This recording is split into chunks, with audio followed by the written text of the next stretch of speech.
নমস্কার, খেলাঘড়ি রান্নাঘরে সবু লোককে স্বাগত জানাও। আজকে গোটাই টকের রেসিপি নিশ্চ, সেটা হলো করবঙ্গা টকের রেসিপি। অর্থাৎ করবঙ্গা সিজন তো গাছ গায়ে প্রচুর পরিমাণে করবঙ্গা পাওয়া যায় রে।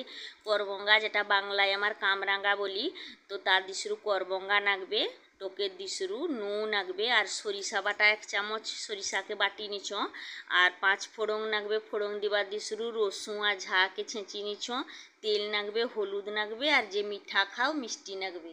তো প্রথমে করবঙ্গা আর শিরাগাকে হালকা হালকা একটু রাঁপি নিছ, দিগরি কুচি কুচি করে কাটি নিছ। দেখো, তো এ ধারে মোর কড়াই জল গরম হইতে জল ফুটিয়েছে, পরিমাণ মতো নুন দিনিমু, দিগরি করবঙ্গাকে প্রথমে একটু সিদ্ধ করে নিমু। তো ও রেসিপিটা আমার গায়ে ঘরে প্রায় সবু লোক করেন, তো আমার খাই, টেস্টও খুব সুন্দর লাগে। ছোটো বারও করবঙ্গার ও ধরনের রেসিপি খাই এসছি, ও ধরনের বনহা হয়। তো তোমারও ঘরে মানে বনহাওনি অবশ্যই বনহাইব, আর যার মানে বনহাও কমেন্টে অবশ্যই জানাইব। দেখো করবঙ্গা দি দিছ, অথবা এটাকে 5-7 মিনিট ফুটেই নিমু।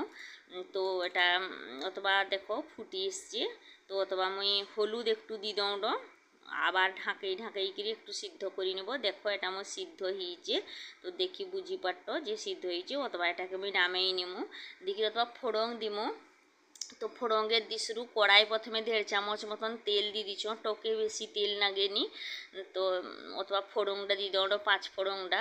দেখো ফোড়নটা ফুটিয়েছে, তো অথবা মুই রসুন আর ঝাড়া যেটা ছেঁচি রাখতো না, তো করবঙ্গার টকি চালতা বলো এগাই রসুনের ছুঁক দিনে খুব সুন্দর লাগে। যে কারি পাতা খাও, কারি পাতার ছুঁক দিব আরও ভালো লাগে, কারি পাতাও দি পারো। অথবা মুই সরিষাটা বাটি রাখতো না, সেটা দিকরি একটু নাড়ি নড়ো দিকরি সিদ্ধ করি রাখা করবঙ্গাটা দিয়ে দেবো।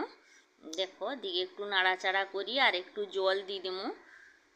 আর মিঠাটা যে যার উপর, তো মোর ঘরে মুই মোর শ্বশুর আমার মিঠা খাই, আর মোর পোগ আর তার বাবা একদম টকে মিঠা খাননি, তানকার বলেন টকে মিঠা খাই না, তেনে টকের স্বাদ হয়নি। কিন্তু মুই মিষ্টি খাও দিবাকে মুই এঠে চিনি দিনু। দেখো এটা মোর সিদ্ধ হয়েছে, তো হি এসছে অথবা, কিন্তু মুই খাও বিলি মিষ্টি, তো মিষ্টি একটু দিনু। তোমার খাইনে দিব নাহিনে নাইও দি পারো।